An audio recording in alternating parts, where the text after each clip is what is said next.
Good morning from Panhandle Outdoors, America's only daily outdoor TV show. Your source for fishing, hunting, and information for folks who enjoy the great outdoors. Now sit back, relax. It's Panhandle Outdoors. Good morning, folks. Welcome to Panhandle Outdoors. I'm Winston Chester. Glad you're with me on this Friday morning, wrapping up another good week on our show. We appreciate the loyal viewership, and wherever I go, I run into some of our great viewers and just love talking to y'all about the show, and I really do appreciate it and thoroughly enjoy it. And y'all ask me, how do I do it every day?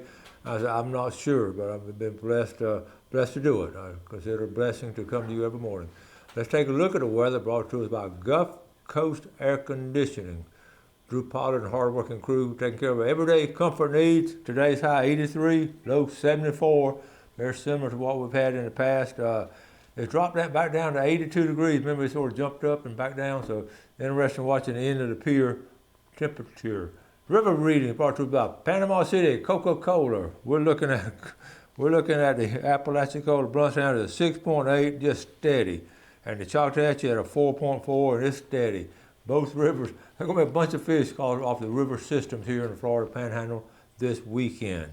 Our tide chart brought to us by Kent Forest Lawn. Great tide. We're looking at a high tide this morning right around 9:30. It's coming in. It's going to start going out. It's going to go out all the way to about 8:06 this evening. Really strong outgoing tide. See, let's do our fishing game times today. On a one time, 11:41 to 1:41. One thing I wrote a little note here to tell you to be sure that you do this time of year, because it happened to me yesterday. A lot of times I just talk about things on the show that happened to me. So this time of the year, the wasp nests are being constructed by a bunch of busy wasps. So if you can, try to knock them down and get rid of them at an early age, and don't let them, try to get them when they're about this big. Don't let them get this big on you, because you know what I'm talking about. You get that many on them and you try to knock it down or spray it, you could be in trouble. And wasp bites can be serious. So I had a situation yesterday where I hadn't been in a little area, and I popped up in it, boom, right there, that wasp was right in the nest about that big. So I dispersed of them later, but I just want to pass that on to you. Look around some of the same areas they usually, up in I know where they are. But anyway, just go and take care of them now before they get too big in the summertime. All right, just a tip for Panhandle Outdoors. Take a break, we'll be right back.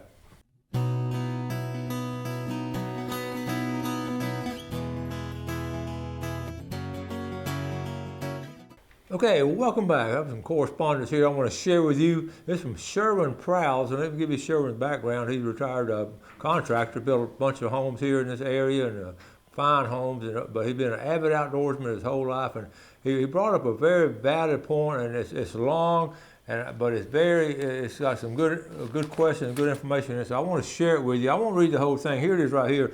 Sherwin Prowse to Winston. He said, okay, Winston, I hope you and your family are doing well, but recently you brought up the new state mandated turtle excluder device for recreational crab traps. I was perplexed by this. I've lived in Bay County pretty much my whole life, and mostly on the water. Crabbing has always been part of my life. I've never seen a diamondback terrapin turtle, much less had one in one of my traps. Neither have I heard of anyone else that's seen one or had any of their traps, including me. If there's truly a problem with the survival of this turtle, why don't the commercial crabbers have to abide by this mandate? I'm certain they have a large impact on the population. Let me be clear, I don't want to add additional new mandates for the commercial crabber. It goes on to say, I'm writing this to you in hopes you can help me, and I'm certain others who enjoy catching crabs have more information that will hopefully help us understand this new mandate and why it is selective as to who is required. By the way, I purchased and installed one on our traps. Thanks in advance. Keep on doing what you do for Northwest Florida Outdoors. Sherwin has such a valid point, because when it first came out, I showed it, that little orange rectangle thing to go on, and I kept looking at it. I said, I don't know how big old crab. I've told y'all on there, a big old crab won't fit in there. But they made the law. We're law-abiding outdoorsmen, but it's in the back of my mind, and it just ain't right. And when Sherwin says this, I know a lot of y'all, other folks are talking about it too.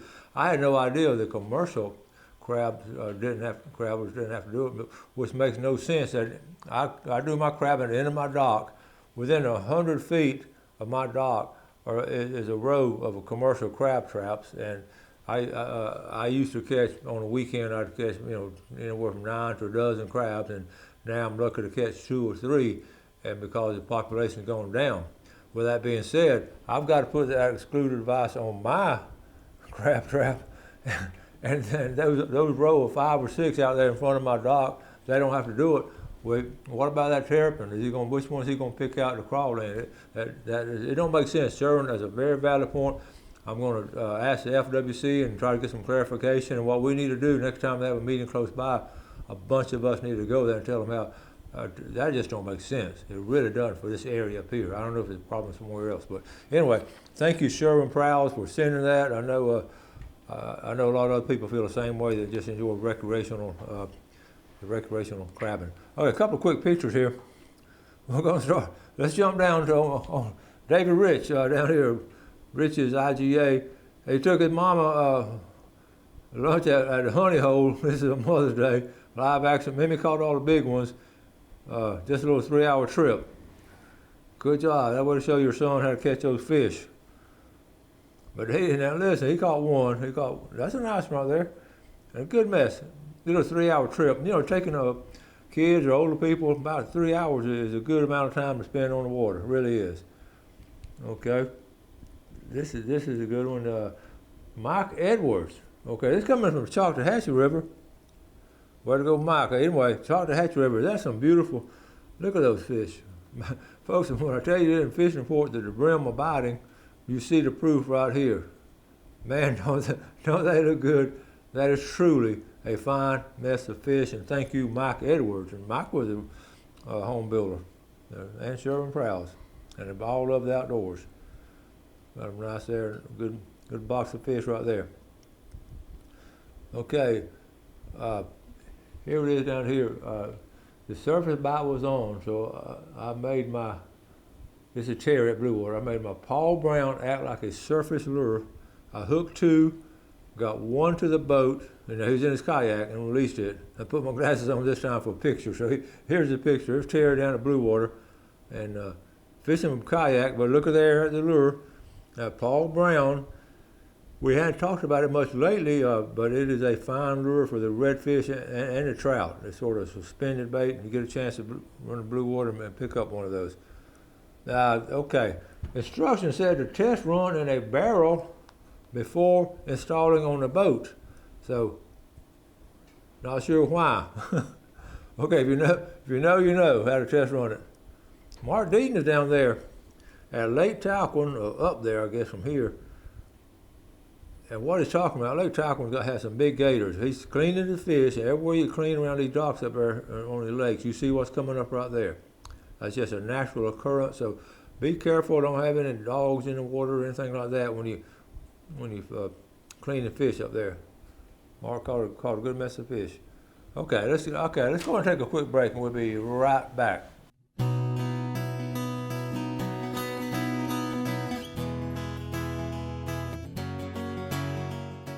All right, well, welcome back. Glad you're with us on this Friday morning. Bill Roxby over there in South Walton sent this video. We were talking about, he showed the video, we showed it about the snakes and all, and he had some video with the kids. Now, it puts me to shame as far as they handle how they did on their snakes. Okay, here, let me see. I'm gonna have to get up here, Jeff, and see. He did horizontal. So here we go. This is his children. Look at there, folks. I mean, she's fearless. Bill Roxby, the family over there in South Walton. Wait a minute. Look at little brother. Oh my goodness. So there you go. So we've had some good snake action this week. I was at a couple places during the week, and a lot of people commented on the snake video. Bill, thank you for sending that and sharing it with us.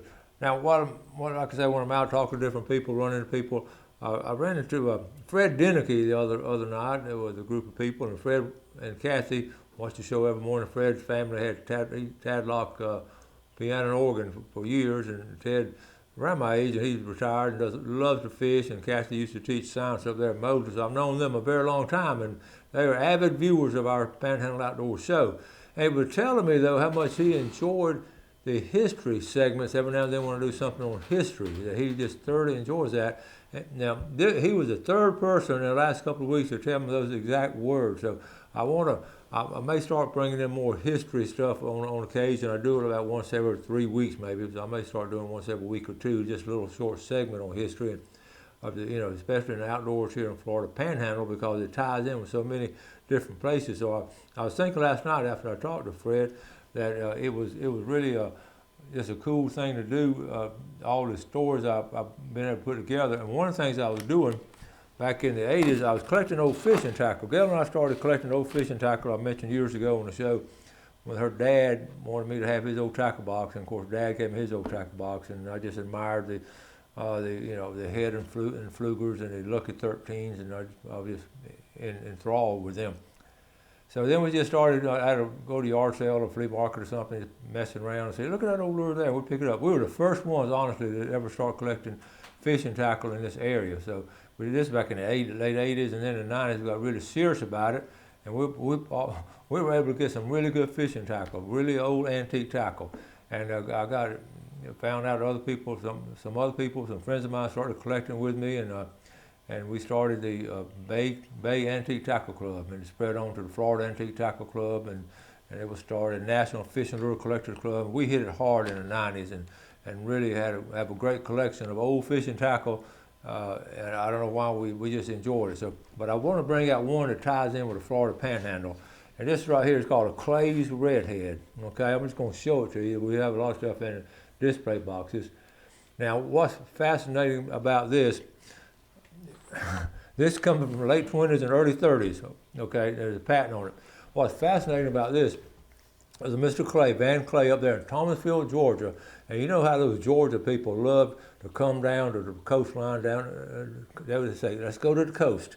And they come out of Bainbridge, Valdosta, Tony Bass, my fishing buddy, they love going to the coast. They're not going to Florida, they're going to the coast.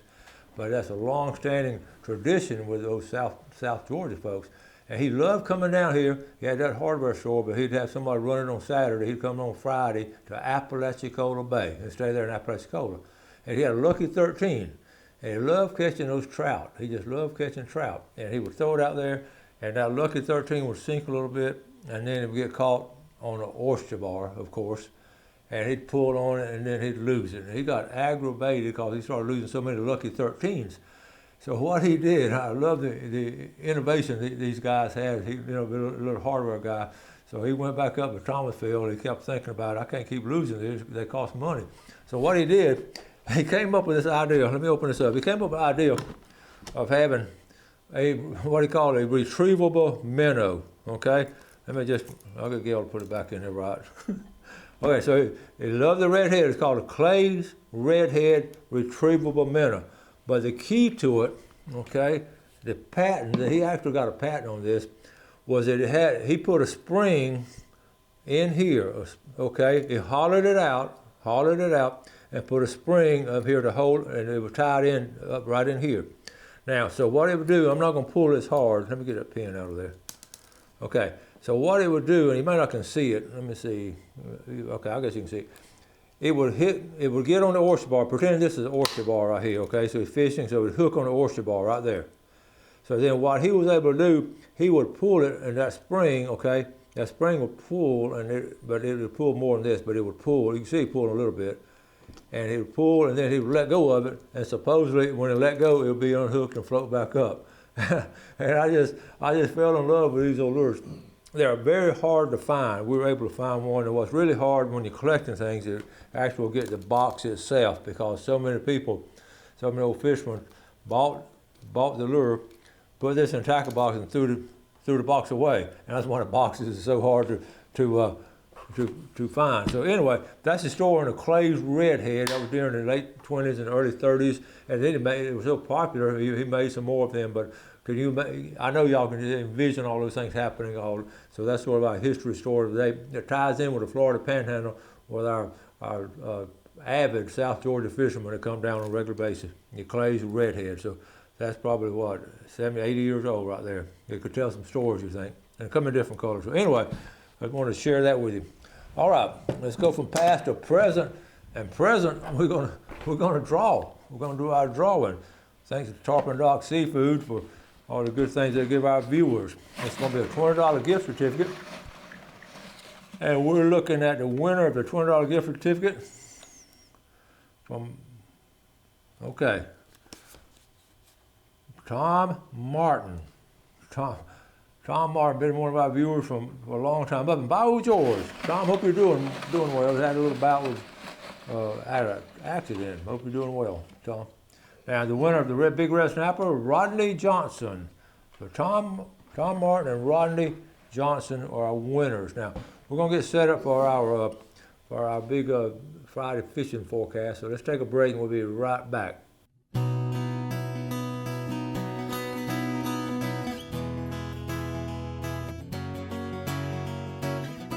Okay, welcome back and welcome to the famous Friday fishing forecast. All kind of good news about what's going on. A lot of y'all are getting ready to do some fishing this weekend, and we've had some great reports. It's so easy now getting reports because I talk to people who's going all week, and then I get the reports off different sites and all, so we can put together pretty decent, pretty up-to-date reports. So and I enjoy doing it. I put things together last night and said, man, it's going to be hot.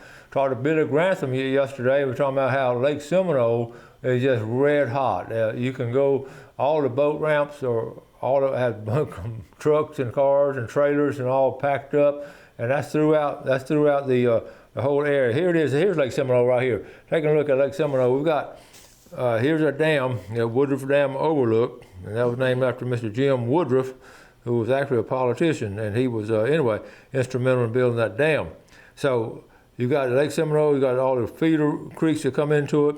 Sneed's Park up here. We've been up there quite a bit. We just had a catfish tournament up there. What a good boat landing that is. So all along down here toward River Junction, toward the dam, there's a boat ramp right below Chattahoochee going in the river. All kind of boat ramps going in there. So overall, the big deal, and Billy even said that a lot of folks are just fly fishing from shore. There are a lot of areas up there where you can just fish from the bank, and that's some really good fishing. So if you don't have a boat, don't let that be a damper on your activities as far as going.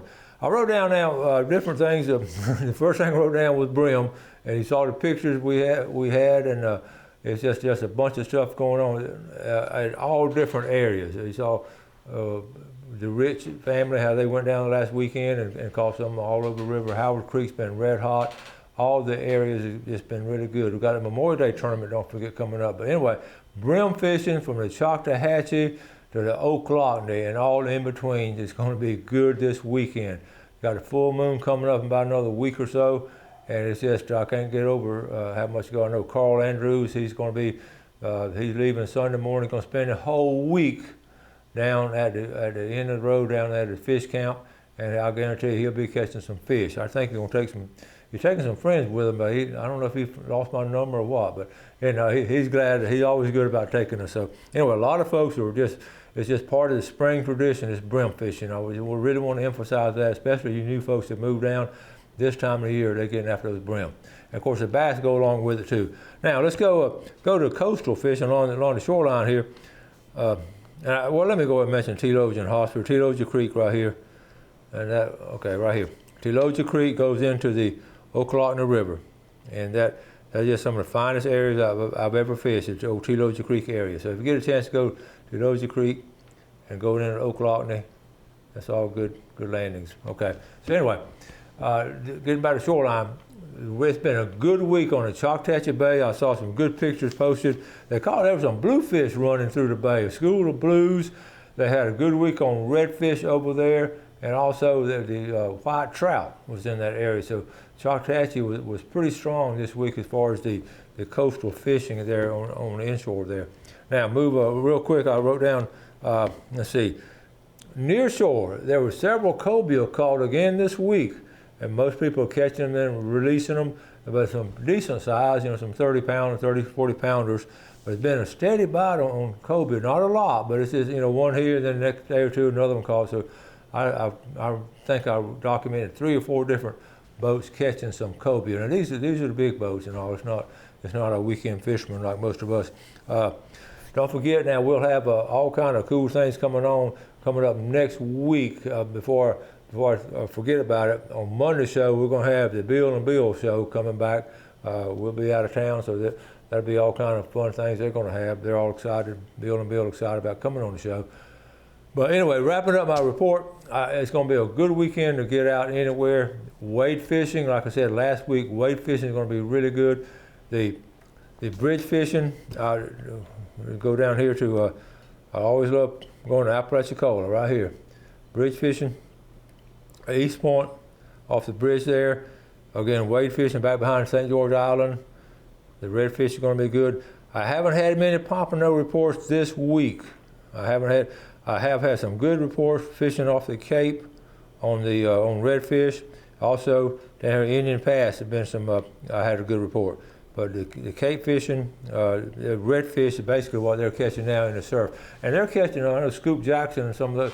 He goes almost every day, so he keeps up with. I keep up with him. He sends me reports daily about pictures of redfish he's been catching. So he's been real steady, and he's surf fished for a long time. So this week he really concentrated on a lot of redfish. He didn't catch much pompano. So anyway, they're going to start wrapping things up. One thing now, if y'all continue to send in those reports and do like Sherwin Prowls, if something on your mind, go ahead and let us know about it, and we'll go ahead and try to get an answer about that crab trap situation. I'm still shaking my head on it, so we're going to work on that. Try to maybe get one of their biologists come on and try to explain to us, what in the world we're thinking about. So we'll find out. So anyway, that's enjoy doing those things and helping all of y'all.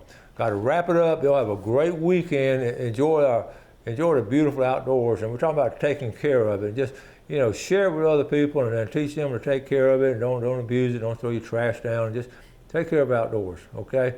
Have a great weekend. Enjoy each other and do something good for your fellow man. And God bless.